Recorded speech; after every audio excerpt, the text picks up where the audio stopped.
கடைசியா இந்த தருணமும் வந்தாச்சு. நான் பறவைய போல ஆகாசத்துல பறக்க போறேன். எஸ், நீ பறக்க போறத நான் என் கேமரால கேப்சர் பண்ண போறேன். ஆனா விடுதலை பறவையே வானத்துல ரொம்ப தூரம் பறந்துடாத, அப்புறம் வானத்துல தொலைஞ்சிருவ. Don't worry madam. அப்படியே ஒருவேளை இவர் வானத்துல தொலைஞ்சு போயிட்டாலும் திரும்ப பூமிக்கு தானே வந்தாகணும். பறக்கிறதுக்கு முன்னாடியே கீழே வர்றத பத்தி பேசுறீங்க. கமான், ரெடியா இருக்கேன். All the best.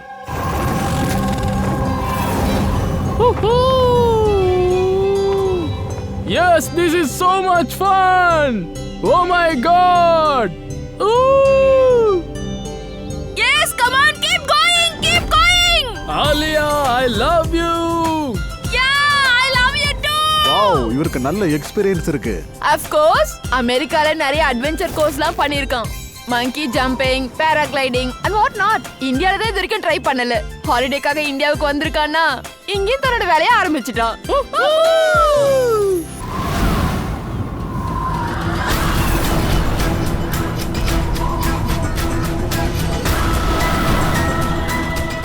ரோனிக்கு என்னவோ ஆயிடுச்சு. ரோனிக்கு என்னவோ ஆயிடுச்சு பாரு.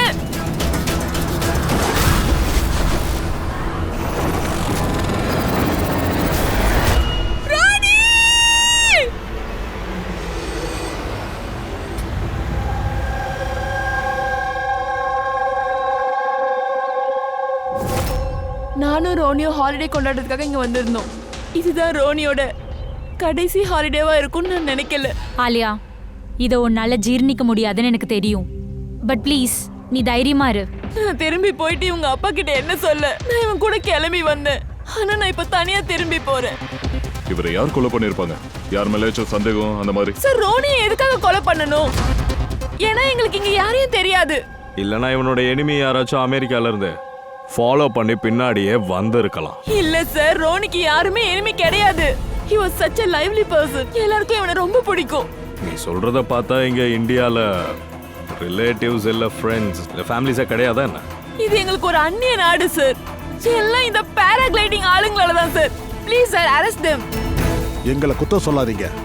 இதுதான் எங்களுக்கு சோறு போடுது. நாங்க ஏமாத்த மாட்டோம். அப்ப ரோனியை கொலை பண்ணது யாரு? சார், எனக்கு இது புரியவே மாட்டேங்குது. 3000 அடி உயரத்துல எப்படி குண்டடிப்பட்டது? யார் சுட்டாங்க? ரோனி 3000 ஃபீட்டுக்கு மேல பறந்தானா? ஆமா சார், நான் தான் செக் பண்ணி அனுப்புன. எந்த பிரச்சனையுமே அதுல இல்ல. அது சரி, அவன் பக்கத்துல யாராச்சும் பறக்கிறத பாத்தீங்களா? இல்ல சார், கூட யாருமே இல்ல. வானம் தெளிவா இருந்தது, அப்புறம் ரேடியேஷன் கிளியரா இருந்தது. அவரும் அவரோட ரைடை நல்லா என்ஜாய் பண்ணிட்டு இருந்தாரு. சடன்னு என்னாச்சுன்னு தெரியல, திடீர்னு கீழே வந்து விழுந்துட்டாரு. இந்த காயத்தை கொஞ்சம் கவனி. இத பார்க்கும்போது ரொம்ப தூரத்துல இருந்து சுட்டிருக்காங்கன்னு தெரியுது. இல்ல ஏதாவது ரைஃபிளா கூட இருக்கலாமே. ரைஃபிளா தான் இருக்கணும், ஏன்னா ரொம்ப உயரத்துல இவன் பறந்துருக்கான். அங்க யாராச்சும் ஷார்ப் ஷூட்டர் தான் சுட்டிருக்கணும், ரைஃபிளால. ஜான், இங்க அக்கம் பக்கத்துல யாராச்சும் ரைஃபிள் இல்லைன்னா கன்னோட பாத்திருக்கியா? இங்க கன் அலௌடு கிடையாது சார். நீங்க ரியல் கன்னை பத்தி பேசுறீங்க. இங்க தீபாவளி துப்பாக்கியை கூட கொண்டு வரக்கூடாது. நீங்க யாராவது இங்க பாத்தீங்களா? இல்ல இல்ல, நான் பார்க்கல. சரி ஆலியா, நீங்க ரோனி கூட இந்த இடத்துக்கு வந்தீங்கல்ல, நீங்க யார் மேலேயாச்சும் சந்தேகப்பட்டீங்களா? அவர் உங்களை யாரையாச்சும் ஃபாலோ பண்ணாங்களா? யாராச்சும் தப்பா தெரிஞ்சாங்களா? இல்ல சார், அந்த மாதிரிலாம் யாரும் இல்ல. அப்படின்னா இந்த குண்டு வானத்துல இருந்து பாஞ்சிருக்கா என்ன? சார், நான் தான் சொன்னேனே, அவர் பக்கத்துல வேற யாருமே பறக்கல. அப்புறம் வானத்துல இருந்து யாரு சுட போறாங்க? சார், வானத்துல யாருமே இல்ல. வேணும்னா இந்த ஃபுட்டேஜை செக் பண்ணுங்களேன். இதுல யாருமே இல்ல.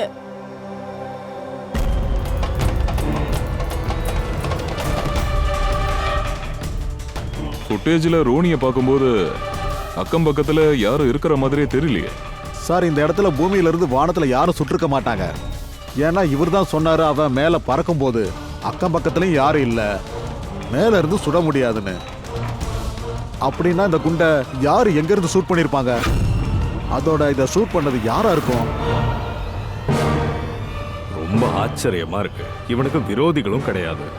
அப்புறம் இவனை கொலை பண்றதுக்கு யார் இவ்ளோ பிளானிங் பண்ணிருப்பாங்க? கேஸ் ரொம்ப கோணலா போயிட்டு இருக்கு. யாரையாவது கோணலா இருக்கிறவனே அனுப்பி வைக்கலாம், அவன் ஏதாச்சும் கண்டுபிடிச்சு சொல்லுவான்.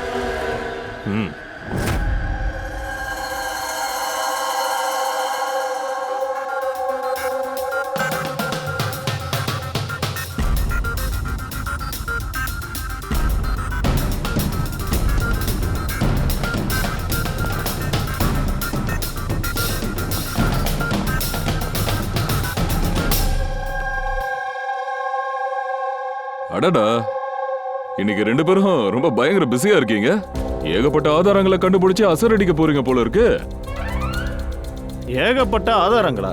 ஆ, சரி, ஒண்ணு கூட கிடைக்கலனா முதல்ல நேரடியா சொல்லு. ஆதாரங்கள் ஏதாவது கிடைச்சதா இல்ல கிடைக்கலன்னு சொல்ல போறியா? சொல்லுங்க சார், குண்டை பத்தி எதுவும் தெரியலையா? ஒன்னே ஒண்ணுதான்ப்பா தெரிஞ்சிருக்கு. மேல இருந்து யாரோ யூஎஃப்ஓ மூலியமா சுட்டிருக்காங்க. என்ன சலோங்கி யூஎஃப்ஓ குழந்தை மாதிரி உளறிட்டு இருக்க? ஆமா, ஏதோ வரைஞ்சிருக்கே. என்ன இதெல்லாம்? புரிய வைக்கத்தானே வரைஞ்சிருக்க. என்னன்னு சொல்லு. சொல்லு. இங்க பாருங்க பாஸ், ராணி இதோ கிரவுண்ட்ல இருந்து 3000 அடி உயரத்துல பறந்துகிட்டு இருந்தான். அவனுக்கு குண்டு பட்டது அதை விட உயரத்துல இருந்து, கிட்டத்தட்ட 1000 ஃபீட்டுக்கும் மேல இருந்து. அதோட இந்த குண்டு 60 அடி ஆங்கிள் இருந்து சுடப்பட்டிருக்கு. இதெல்லாம் பார்க்கும்போதே எனக்கு மயக்கமா இருக்கு. அதாவது வானத்துல மேல இருந்து யாரால ரோனிய சுட்டிருக்க முடியும்? அதுவும் எப்படி? அதிகமா பேசாத, இன்னும் மயக்கம் வந்துடும். பாஸ், இந்த குண்டு கிட்டத்தட்ட 3 கிலோமீட்டர் தூரத்துல இருந்து பட்டிருக்கு. உண்மையிலேயே விசித்திரமா தான் இருக்கு. புல்லட் 3 கிலோமீட்டர் தூரத்துல இருந்து சுடப்பட்டிருக்கு. 60 டிகிரியில நேரா ரோனியோட கழுத்துல அப்படியே கிராஸா பாஞ்சிருக்கு. அதாவது ரைஃபிள் மூலமா. கண்டிப்பா அது பவர்ஃபுல் ரைஃபிளா தான் இருக்கணும். கண்டிப்பா பாஸ், ரைஃபிளும் பவர்ஃபுல்லா இருக்கு. அதை விட எவன் இதை சுட்டானோ அவனும் நல்ல எக்ஸ்பர்ட்டா தான் இருந்திருக்கணும். ஏன்னா இந்த உயரத்துல இருந்து காத்து ரொம்ப வேகமா வீசும். அதோட டெம்பரேச்சரும் மேலேயும் கீழேயும் போய்கிட்டே இருக்கும். ஆனாலும் அவனோட குறி தப்பவே இல்லை. கரெக்டா அக்யூரேட்டா பாயிண்ட தாக்கியிருக்கான். துப்பாக்கியால சுட்டவனும் பெரிய ஷூட்டரா தான் இருக்கணும். Sharp shooter. கரெக்ட். இந்த மாதிரியான ஷார்ப் ஷூட்டர் அவ்வளோ ஈஸியாலாம் கிடைக்க மாட்டாங்க, ரொம்ப கஷ்டம். ஆனா நாங்க எல்லா வெடியும் செக் பண்ணோமே. எப்போ ரோனி வானத்துல பறந்துகிட்டு இருந்தானோ பக்கத்துல சாப்பரோ பேராஷூட்டோ எதுவும் இல்லையே. வானம் கிளியரா இருந்தது. அதுதானே எனக்கு புரிய மாட்டேங்குது. இந்த கில்லர் இந்த கழுத்துல சுட்டவன் எந்த இடத்துல இருந்து சுட்டிருக்கா? ஏன்னா வானம் அன்னைக்கு கிளியராவே இருந்திருக்கு. மேகத்துக்கு இடையில மறைஞ்ச மாதிரி தெரியல. சார், அந்த குண்டுல இருந்து என்ன தெரிஞ்சது? ஒன்றும் தெரியல பூர்வி. நான் பெலிஸ்டிக் டேட்டாவோட ஃபுல் ரிப்போர்ட்டையும் செக் பண்ணேன். இந்த குண்டை பற்றின ரெக்கார்டே இல்லை சார். இந்த குண்டை கஸ்டமேட்ல தான் பண்ணியிருக்கணும். தேவைப்பட்ட மாதிரி பண்ணியிருக்காங்க. அதோட இந்த குண்டு 3 கிலோமீட்டர் தூரத்துல இருந்து வந்திருக்கு. நேரா வந்து குறிய தாக்கி இருக்கு. சார், இந்த குண்டு உண்மையிலே எவ்வளோ சூப்பர்னா அந்த ரைஃபிளும் ரொம்ப ஸ்பெஷலாக தான் இருக்கணும். சரி, நீ ஒன்று பண்ணு.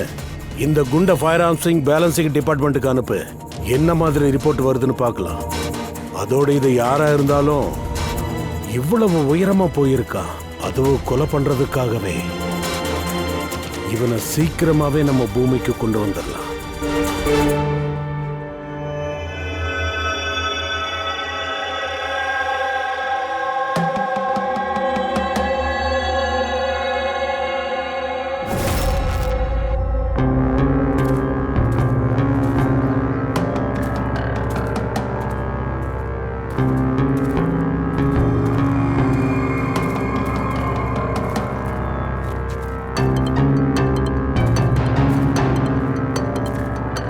Come on, we can do it. ஐயோ குரு, இதுக்கு மேல நடக்க முடியாது. நான் ரொம்ப டயர்ட் ஆயிட்டேன். நவீன், இன்னும் அதிக தூரம் இல்ல. 3000 ஃபீட் ஏறி ஆயிடுச்சு. அதுவும் கிட்ட வந்துட்டோம். We can do it. Come on.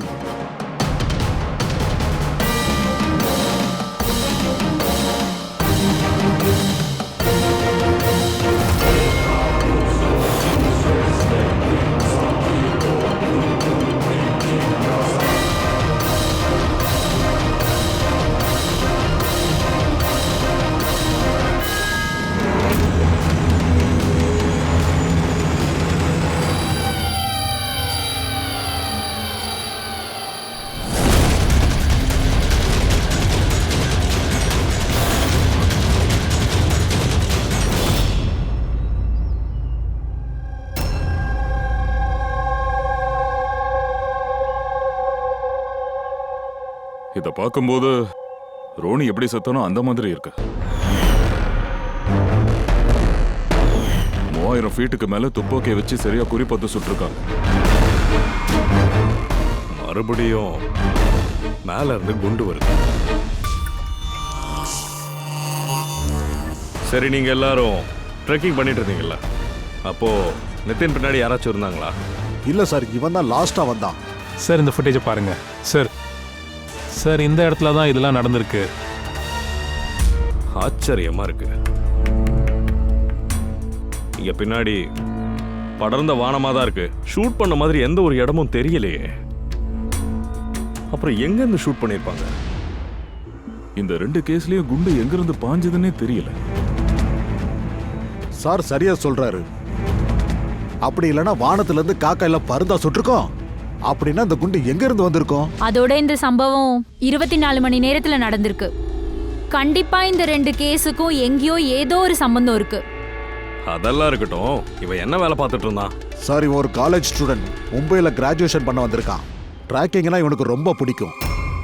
Abhijit, ரொம்ப குழப்பமா இருக்கு. எதுக்காக ஒரு காலேஜ் ஸ்டூடெண்ட்டை கொல்றதுக்கு ஏன் இவ்வளவு பிளான் பண்ணணும்? அதானே, முதல்ல ரோனி, அப்புறம் இந்த ஹித்தன். வானத்திலிருந்து வர இந்த குண்டுக்கு 3வது ஆள் பலியாகிறதுக்கு முன்னாடி இந்த கொலைகாரனை பிடிச்சே ஆகணும். சீக்கிரமே பிடிக்கணும். 24 மணி நேரத்துல 2 கொலை நடந்திருக்கு. அந்த 2 பேருமே இளைஞர்கள். அதோட கொலை பண்ண ஸ்டைலும் ஒரே மாதிரி தானே இருக்கு. High profile. சார், அட்வென்ச்சர் பண்ணும்போது 2 பேரும் இறந்திருக்காங்க. 1000 ஃபீட்டுக்கு மேல இருந்து சுட்டிருக்காங்க. முக்கியமான விஷயம், இவங்களை கொல்றதுக்கு எதுக்கு அட்வென்ச்சர்ஸ் போட்டை கொலைகாரன் எதுக்கு யூஸ் பண்றதுன்னு தான் தெரியல. எப்போ வேணாலும் சுட்டுருக்கலாமே. சின்ன பசங்களை சுடுறதுக்கு எவ்வளவு பெரிய பிளானா? வெறும் பெரிய பிளானிங் மட்டும் இல்ல தயா, கண்ணும் பெருசா இருக்கு. இந்த பாரு, இது என்ன ரைஃபிள் சார்? இதுதான் TX-65. இது ரஷ்யன் கன்னு பாஸ், லாங் ரேஞ்சு. இந்த கன்னால தான் சுடப்பட்டிருக்கணும். சலோங்கே சார், இதோ இந்த கன்னை வச்சு 3 கிலோமீட்டர் தூரத்துல குறி பார்த்து சுட முடியுமா? ஃப்ரெடி, ஷூட்டிங் ரேஞ்சில் வச்சு ட்ரை பண்ணி பார்த்தாச்சு. இதோட ரேஞ்சு 3 கிலோமீட்டருக்கு மேலேயே இருக்கு. இந்த மாதிரி கன்னு ஆர்பி காரங்க கிட்ட இல்லைன்னா தீவிரவாதிங்க கிட்ட தான் இருக்கும். கரெக்டா சொன்னீங்க பாஸ். அதனால தான் பாஸ் சொல்றேன், இது கண்டிப்பா மர்டர் மேட்டர் கிடையாது. வேற என்னவோ பெரிய தப்பு நடக்க போகுது, லார்ஜ் ஸ்கேல்ல. தயா சார், ஒரு வேலை செய். நீ டெல்லிக்கு கிளம்பு. இந்தியன் இன்டெலிஜென்ஸ் விங்ஸுக்கு அங்க போய் தெரிஞ்சிட்டு வா. அதாவது இந்த மாதிரி கன்னு யார் கையில் இருந்தது, எப்படி அங்க போச்சுன்னு தெரிஞ்சுக்கணும்.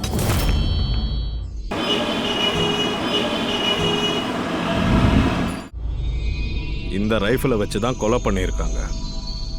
அதோட உங்களுக்கும் நல்லா தெரியும், இந்த ஹை ப்ரொஃபைல் ரைஃபிள் அப்படி எல்லார் கைக்கும் கிடைச்சிடாது. நீங்க ரொம்ப சரியா சொன்னீங்க சார். இதுல கவனிக்க வேண்டிய விஷயம் என்னன்னா, இந்த ரைஃபிளை யாராவது வாங்க நினைச்சாலும் வாங்க முடியாது. இது 1 இல்ல 2 வாங்குறதா இருந்தாலும் மொத்தமும் இது அலாட்மெண்டா தான் வரும்.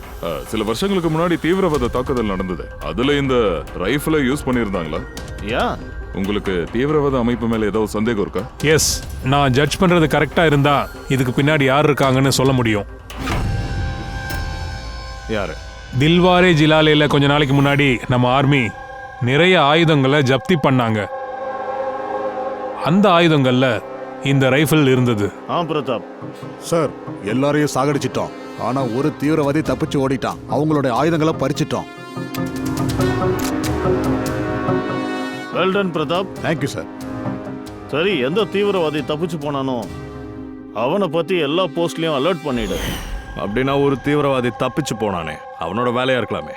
யா, எங்க இன்ஃபர்மேஷன் படி பார்த்தா இந்த தீவிரவாதிங்க பெருசா என்னவோ பண்ண போறாங்க. அதோட ஆரம்பம் இதுவா கூட இருக்கலாம். இந்த 2 கொலைகளும் சாதாரண கொலைகளா தெரியல. யாரோ இதுக்கு பின்னாடி சதி திட்டம் போடுறாங்க. கண்டிப்பா போடுறாங்க. தீவிரவாத தாக்குதலா கூட இருக்கலாம். Yes sir. இந்த தாக்குதலை நிறுத்தணும்னா முதல்ல வானத்திலிருந்து ஆட்டோமேட்டிக்கா சுடுற அந்த புல்லட்டை பத்தி நம்ம தெரிஞ்சுக்கணும் சார். இந்த ரகசியத்தை தெரிஞ்சுக்கணும்னா இந்த தீவிரவாதிங்க எதுக்கு சாதாரண மக்களான ரோனி அப்புறம் இத்தினை கொல்றாங்கன்னு நாம முதல்ல தெரிஞ்சுக்கணும். அது இருக்கட்டும், இதுல என்ன காமனா இருக்குன்னா, அதாவது இந்த கொலையில 2 கொலையுமே வானத்துல தான் சார் நடந்திருக்கு. 2 தடவையும் புல்லட் மேல இருந்து பாஞ்சிருக்கு. ஹை ப்ரொஃபைல் ரைஃபிள் மூலமா. ஒரு ப்ரொஃபஷனல் ஷார்ப் ஷூட்டரோட வேலை சார் இது. அண்ட் 2 கேஸ்லயும் வேண்டேஜ் பாயிண்ட்னு எதுவும் இல்ல. அதாவது ஒரு இடத்துல உட்கார்ந்து இந்த கொலைகாரன் சுட்டா மாதிரியும் தெரியல. Vantage point. Vantage point. ஒருவேளை இது கூட காரணமா இருக்கலாம் இல்லையா? அப்படின்னா நீங்க என்னதான் சொல்ல வரீங்க? கொலைகாரனுக்கு உட்காந்து சொல்றதுக்கு இடம் இல்லாததுனாலையும் அதோட அவன் அந்த டார்கெட்டை மிஸ் பண்ணிடவே கூடாது அப்படின்ற வெறித்தனத்தினாலையும் அவன் இந்த ஷூட் அவுட்டை ப்ராக்டிஸா பண்ணியிருப்பானா? Exactly Abhijit, exactly. அவ எய்மிங் பிராக்டிஸ் தான் பண்ணிட்டு இருந்திருக்கான். அப்படின்னா சார் நம்ம டார்கெட் வேற யாரோவா? சார் இதுல வேண்டேஜ் பாயிண்டே இல்லைன்னா அவன் வானத்திலிருந்து எப்படி சுடுவான்? பங்கேஜ், நீ கேட்ட கேள்விக்கான பதில் உன்னோட கேள்வியிலேயே இருக்கு. அதாவது நாம ரெக்கை இல்லாம வானத்துல எப்படி பறக்கிறோம்? சார் ஏரோப்ளேன் இல்லைன்னா ஹெலிகாப்டர். ஆமா, அதுதானே பதில. ஆனா சார் அங்க கிரைம் சீன்ல வானத்துல எந்த ஒரு சாப்பரும் பறக்கவே இல்லையே. அங்க கேபிள் கார் கூட இல்லையே. வேற ஏதாவது இருக்கலாம் தயா, கண்டிப்பா இருந்து ஆகணும்.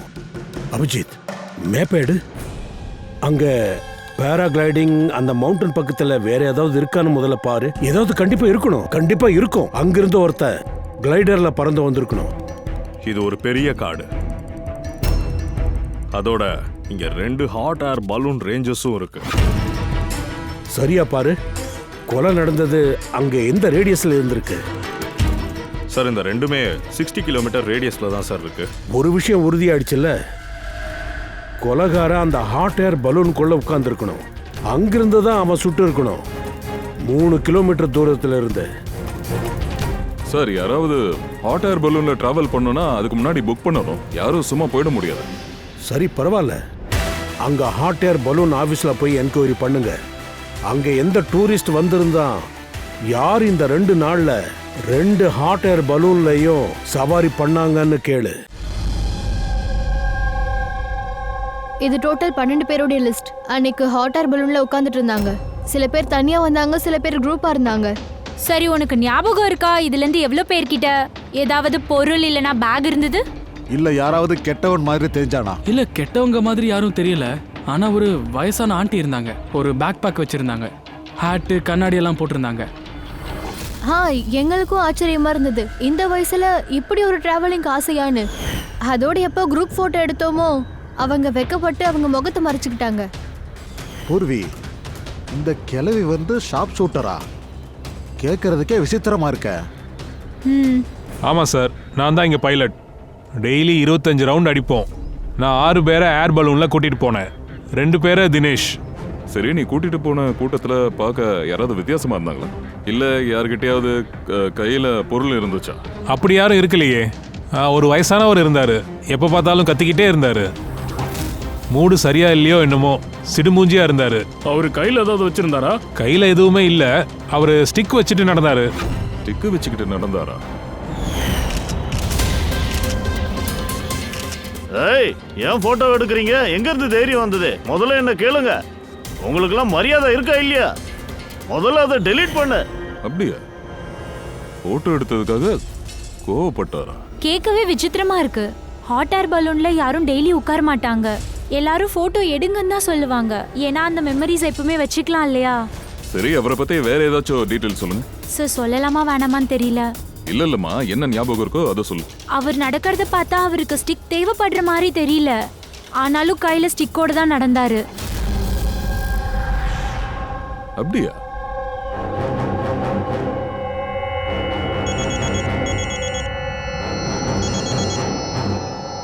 சார். பூர்வி, ஏதாச்சும் தெரிஞ்சுதா? சார், இங்க வயசான லேடி வந்தாங்களாம். அவங்க கையில ஒரு பேக் பேக் இருந்துதான். இன்னொன்னு, போட்டோ எடுக்கும்போது ரொம்ப தயங்கினாங்களாம். ஐ see. இங்கே ஒரு கிழவன் வந்திருந்தான் ஹாட் ஏர் பலூன்ல ஸ்டிக் வச்சு நடந்தானா. அவனையும் போட்டோ எடுக்கும்போது அவனுக்கு கோவம் வந்துச்சான். சார், ஒருவேளை இந்த வயசான லேடியும் ஆளும் ஒருத்தரா இருக்கலாம் இல்லையா? எக்ஸாக்ட்லி, அவன் தான் ஷார்ப் ஷூட்டர். அவன் பேக்லயோ இல்ல ஸ்டிக்லயோ ரைஃபிள் இருந்திருக்கு, அதை வச்சுதான் சுட்டிருக்கான். சார், 2 நாளா அவன் தனியா தான் மேல போயிருக்கணும். ஏன்னா வேற டூரிஸ்ட் கூட போயிருந்தா அப்புறம் ரைஃபிள் செட் பண்ணவோ குறி வைக்கவோ கஷ்டமா இருந்திருக்கும். இல்ல பூர்வி, அவன் தனியாலாம் மேல போயிருக்க மாட்டான். அப்படின்னா? அதாவது ஹாட் ஏர் பலூனை ஓட்டுறதும் ரைஃபிளை ஆப்ரேட் பண்றதும் அட் அ டைம்ல ரெண்டும் ஒன்னா செய்ய முடியாது. அந்த ஹாட் ஏர் பலூன்ல கண்டிப்பா ஒரு பைலட் இருந்திருக்கணும். அப்படின்னா சார், பைலட்டும் இதுல சேர்ந்திருப்பானா? எஸ், ஒரு வேலை பண்ணு, அந்த பைலட்டை பிடி சீக்கிரம். அன்னைக்கு அந்த வயசானவங்கள பலூன்ல யார் கூட்டிட்டு போனது? யாரு பைலட்? சங்கீதா இருந்தா. ஏய் இல்லாத சுற்றுவேன். நெல்லுடா. உன்னால என்னையும் கொல்ல முடியாது, அவனையும் முடியாது. ஏய் ஏய் என்ன பண்ற? ஏய்.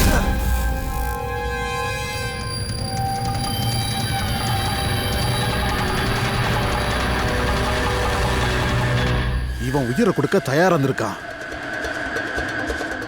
இது ஒண்ணு சின்ன சின்ன மர்டர்ஸ் இல்ல, தெரியுதா? ஏதோ பெரிய மிஷனோட வந்திருக்காங்க. இத சீக்கிரமா தடுத்து நிறுத்தலனா பெருசா ஏதோ பண்ணிடுவாங்க. சரி கீதா, 24ஆம் தேதி யாரோ குரூப் கூட போக விரும்பாம தனியா போகணும்னு சொன்னாங்க இல்லையா? ஆமா, அந்த பைலட் யாரு? சோலோ டிராவலர்ஸ் தினேஷ் தான் கூட்டிட்டு போவான். என்னப்பா தினேஷ், இவ்வளவு நேரம் சைலண்டாவே நிக்கிற? வாயை திறந்து பேச. உங்களால என்ன பிடிக்க முடியாது. ஏய்,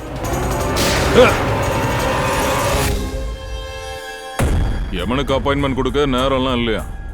கேட்குற கேள்விக்கு பதில் சொல்லுனா நானே அனுப்பி வைக்கிறேன். அதுக்கு முதல்ல உயிரோடு இரு. நீங்க எவ்வளோ அடிக்க முடியுமோ அடிங்க, எனக்கு எந்த வித்தியாசமும் இல்லை. இன்னும் சொல்ல போனா நீங்க வகுத்து வச்சிருக்க சட்டத்திட்டங்களுக்கு எந்த வலுவும் கிடையாது. என்கிட்ட இருந்து ஒரு வார்த்தையை கூட உங்களால எடுக்க முடியாது. புரியுதா? தம்பி, உனக்கு 3rd டிகிரி ட்ரீட்மெண்ட் கொடுக்கணும்னு முடிவு பண்ணியிருந்தா அதை எப்பவோ நாங்கள் கொடுத்துருப்போம். ஆனா என்னன்னா, நாங்க உன் குடும்பத்தை பத்தி கொஞ்சம் நினைச்சு பார்க்குறோம்.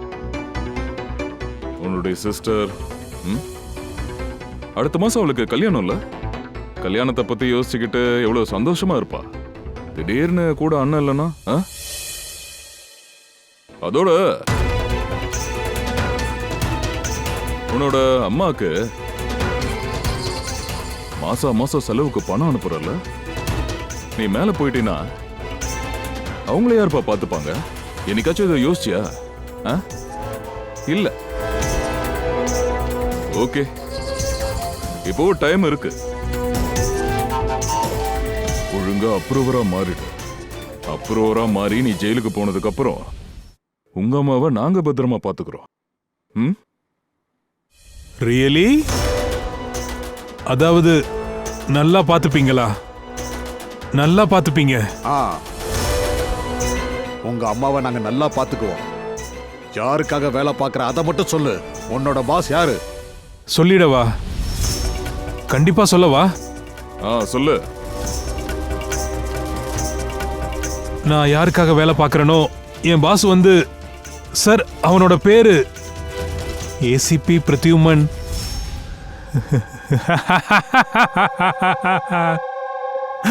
ஏசிபி பிரத்யுமன், போங்க போய் நேரா அவனை அரெஸ்ட் பண்ணிடுங்க. சொன்னேன்ல, நான் எதையும் உளர மாட்டேன். என்ன பண்ணணுமோ தாராளமா பண்ணுங்க. அம்மாவை பார்த்துப்பாங்களா? சிஐடி. ஓ பாஸ், பாஸ்.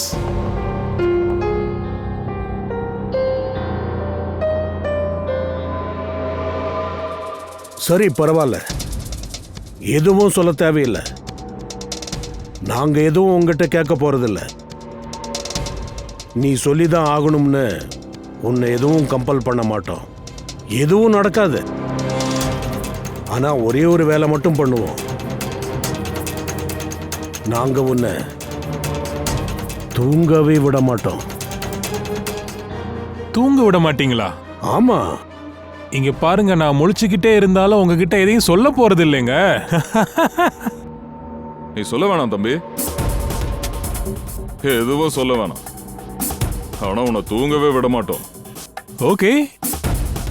தயா, நான் கேள்விப்பட்ட வரைக்கும் மனுஷ சாப்பாடு தண்ணி கூட இல்லாம கொஞ்ச நாளைக்கு நல்லாவே வாழ்ந்துட முடியும். ஆனா தூங்காம எப்படி? பாவம், இவன் துடிச்சு போயிடுவான். தூங்காமலே சாக போறான். ஐயோ, என்னால இதெல்லாம் பார்க்க முடியாதுப்பா.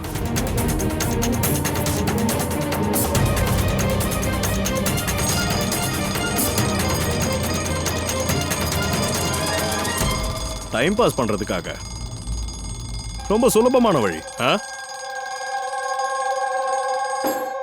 உன் வாழ்க்கையோட கடைசி நிமிஷத்தை உன் கண்ணு முன்னாடியே முடிய போகுதுன்றது நீயே பாத்துக்க.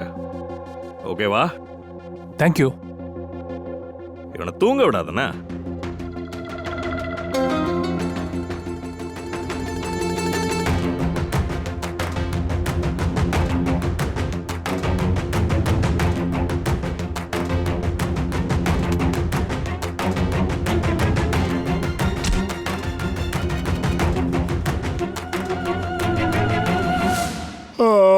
Ready sir. எங்கப்பா இருக்க?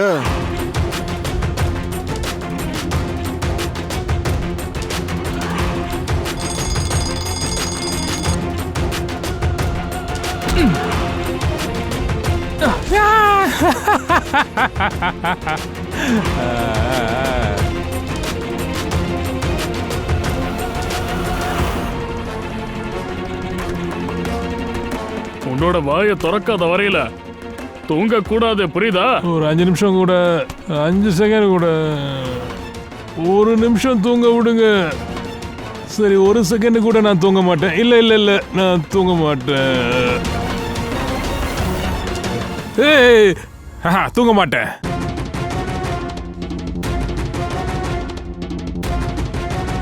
இதோ இப்போ உடையதான் போறான்.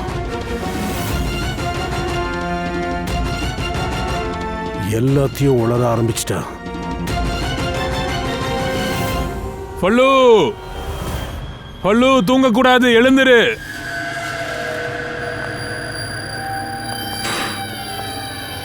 என்னடா தூங்கணுமா என்ன? உன்னை நாங்க தூங்க விடுவோம். என்ன பிரச்சனை? சரி, நாங்க தூங்க விடுவோம். உன்னுடைய பிளான் என்ன, அதை மட்டும் சொல்லு. ஏய், சொல்றேன். என் பேரு தினேஷ் கிடையாது. என் பேரு என் பேரு பல்லு. என் பேரு தினேஷ் இல்ல. அதோட என்ன ஸ்பெஷலி இந்த மிஷனுக்காக தான் ரெடி பண்ணியிருக்காங்க.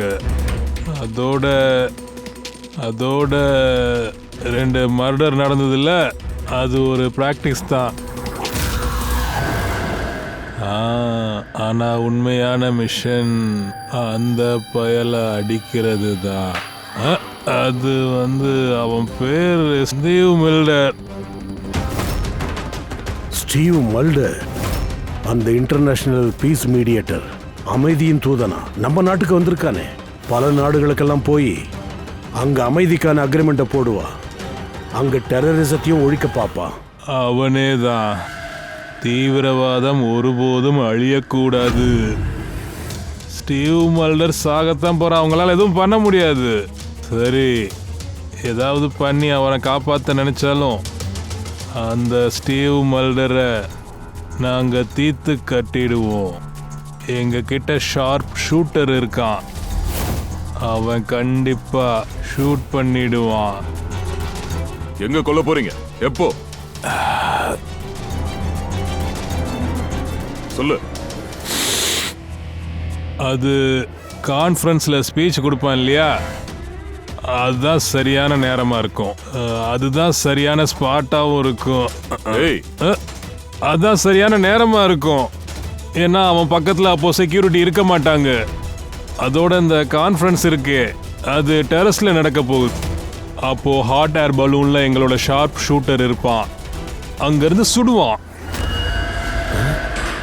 கான்ஃபரன்ஸ் 1 மணி நேரத்தில் ஆரம்பமாகும். நம்ம உடனடியாக போய் ஆகணும். என்ன வேணாலும் முயற்சி பண்ணுங்க, அவனெல்லாம் காப்பாற்ற முடியாது. இன்னொன்னு, அப்படியே நீங்க காப்பாத்திட்டாலும் நாங்க மறுபடியும் பிளான் போடுவோம். மறுபடியும் கொல்ல பார்ப்போம். யாரு கொல்லுவாங்க? அவன் எப்படி இருப்பான்? இது வரைக்கும் அவன் மூஞ்சிய நான் பார்த்தது இல்லையே. எப்பவும் அவன் வேஷத்தோட தான் வருவான். எங்க இருந்து நீங்க அவனை பிடிக்க போறீங்க? ஏய், இவனை ஹாஸ்பிட்டலுக்கு தூக்கிட்டு போங்க. சார், நம்ம இந்த ஹாட் ஏர் பலூனை நிப்பாட்ட முடியாதா? கான்ஃபரன்ஸ் முடிகிற வரைக்கும் கொஞ்சம் நிப்பாட்டலாம்ல? நோ ஃப்ரெடி, அவன் ஹாட் ஏர் பலூனை நிப்பாட்டக்கூடாது. இன்னைக்கு நிறுத்திட்டோன்னா நாளைக்கு வேற பிளான் போடுவாங்க. இன்னைக்கான பிளான் நமக்கு தெரிஞ்சாச்சு. இன்னைக்கே நம்ம மோதி பார்த்துடலாம்.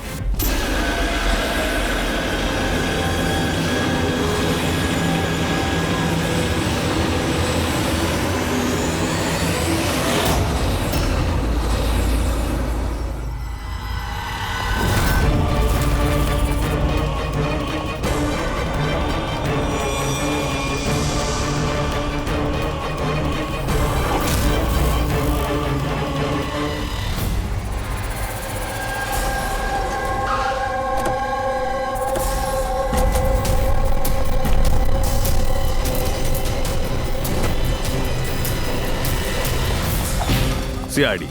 ஸ்டீவ் மல்டர் எங்க இருக்காரு? கான்ஃபரன்ஸ் ரூம்ல. அங்க கூட்டிட்டு போ. வாங்க. வா, சீக்கிரம்.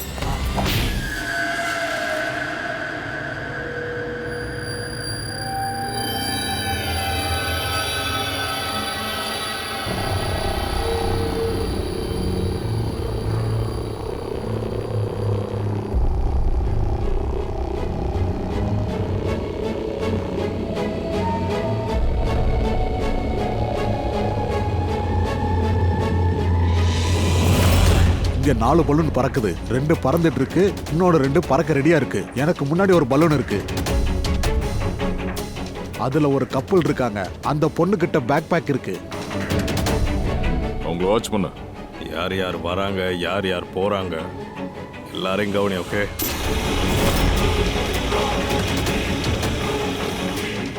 சார் அந்த பலூன் டேக் ஆஃப் ஆயிருச்சு. ஆ,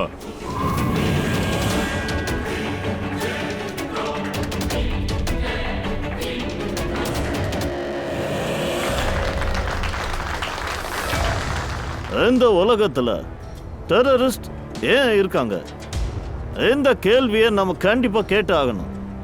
அதோட இந்த டெரரிசம் மொத்தமா ஸ்டாப் ஆகணும்னா மொத்த நாடுகளும் சகோதர சகோதரிகள் மாதிரி பழக ஆரம்பிக்கணும். டெரரிசம் நாம எல்லாரும் வேரோட அழிக்கிறது தான் நல்லது.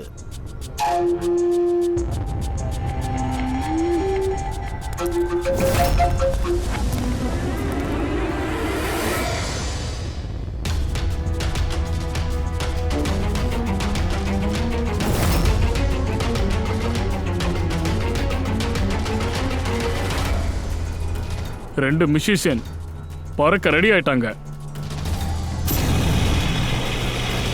அவங்களோட கையில கிட்டார் பேக் இருக்கு. ஆனா உள்ள கிட்டாரா கன்னான்னு இங்கிருந்து உறுதியா தெரியல சார்.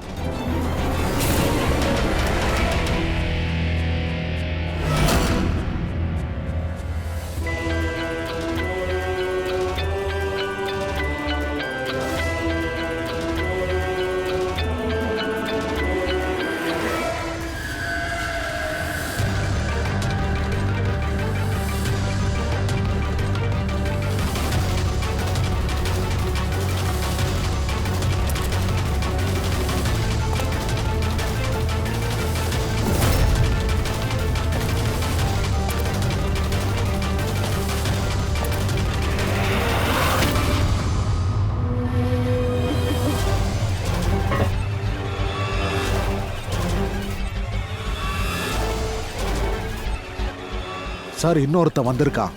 அவன் கையில பேக் பேக்கும் கிரன்ச் இருக்கு. வெயிட் பண்ணியே பார்ப்போம்.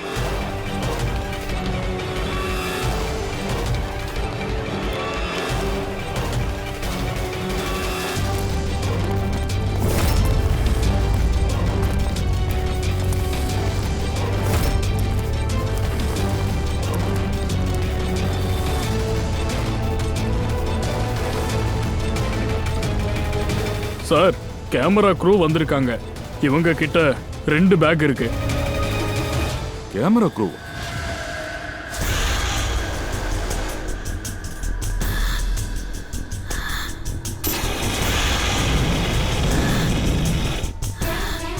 கூர்மையா கண்காணிச்சுட்டே இரு.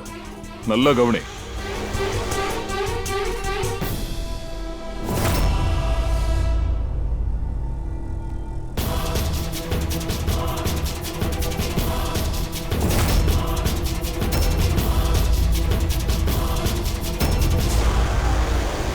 சார் இங்க நிறைய பலூன் பறக்குது. Suicide bombing. இது என்னது? இது என்ன சந்தோஷமான விஷயமா? தன்னோட உயிரை கொடுக்க எப்படி இவங்க தயாராகிறாங்க? வாழ்க்கை நமக்கு கிடைச்ச பரிசு. We need to respect it. எல்லா உயிருக்கும் நாம மரியாதை கொடுக்கணும். வேஷம் மாத்திக்கிட்டு வந்திருக்கான். மூஞ்ச பார்த்தாலே ஒரு மாதிரி இருக்கு.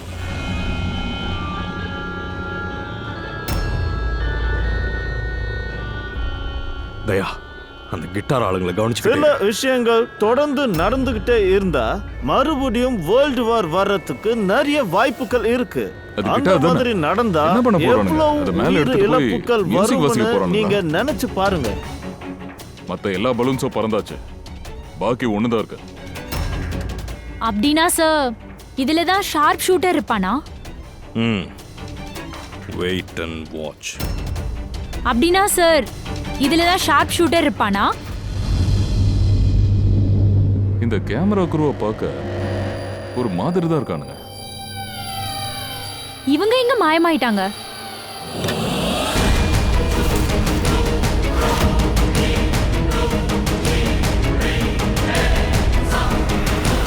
சார் அவங்க கையில ரைஃபிள் இருக்கு, சலோங்கி சார் சொன்ன மாதிரியே.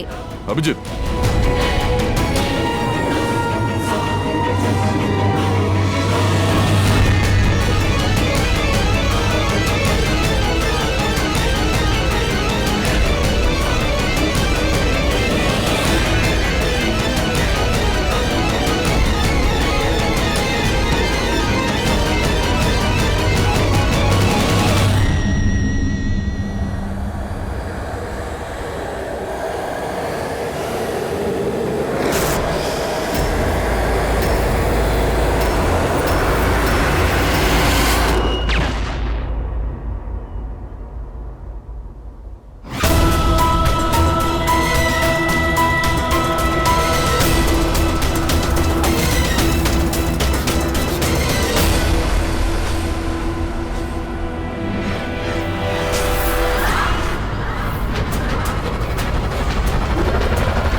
Mister Steve, your life is in danger. உங்க உயிருக்கு ஆபத்து இருக்கு.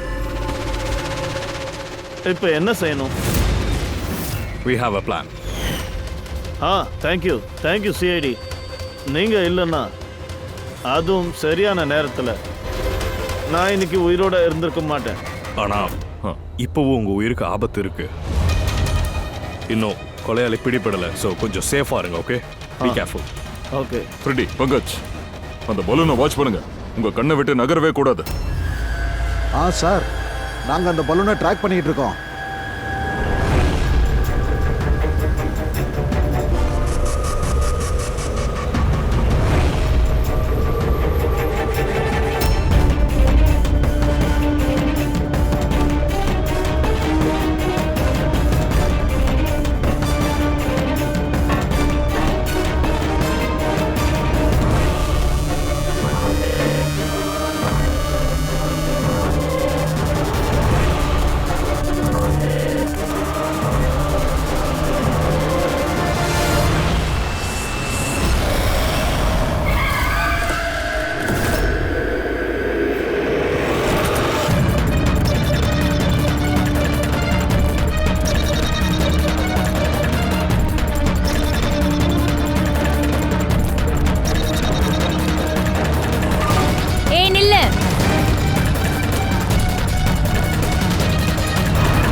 Purvi, good job. கங்க்ராட்ஸ். அவங்க மாட்டிக்கிட்டாங்களா mister Abhijit? Mister Steve, we got it. Yes, well done, very well done. CID powerful. நாட்டுக்காக நல்ல சேவை செய்யறாங்க. இன்னைக்கு மறுபடியும் நீங்க எல்லாரும் சேர்ந்து பெரிய தாக்குதலை நீங்க தடுத்திருக்கீங்க. இன்னைக்கு இவன் மாட்டே இருக்கான். சீக்கிரமே இவனோட மொத்த குரூப்பை நாங்க பிடிச்சிருவோம். Mister Steve, we are very proud of you. உங்களை மாதிரி ஆட்கள் இந்த உலகத்துக்கு தேவை. உங்களை மாதிரி நல்லவராகவும் இருக்கணும், நேர்மையாகவும் இருக்கணும்.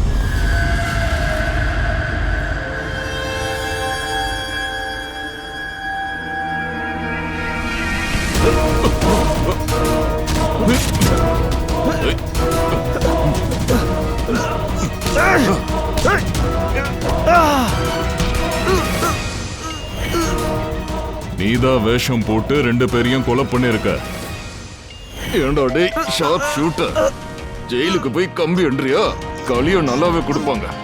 நீ என்ன நினைக்கிற? என்ன நீ பிடிச்சிட்டா ஸ்டீவ் உயிரோட இருந்துருவானா?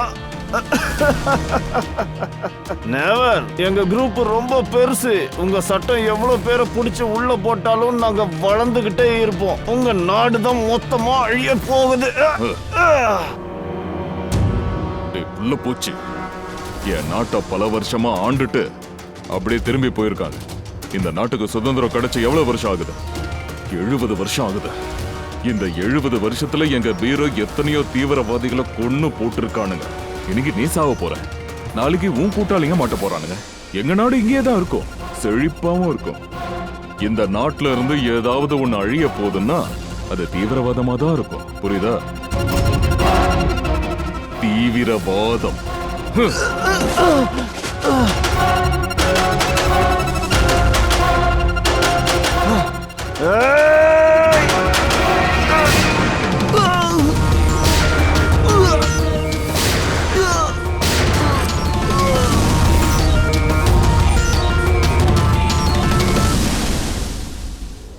தீவிரவாதிகளா முதுகுல தாண்டா சுடுவீங்க, நாங்கெல்லாம் நெஞ்சில வாங்குவோம்டா.